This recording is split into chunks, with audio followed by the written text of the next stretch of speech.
It's the biggest defence funding and research plan in more than a decade. The European Union has unveiled proposals which reverse billions in cuts and send a message to the US that the bloc wants to stand on its own 2 feet when paying for security.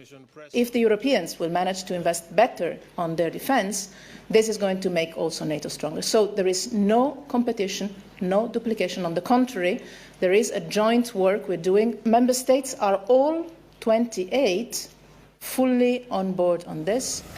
The European Commission plans a €5 billion fund to let governments club together to buy new helicopters and planes and to release funding for research.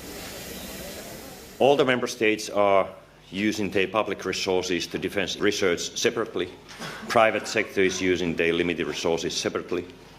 And that is the reason why we cannot develop equipment as much as there is a need.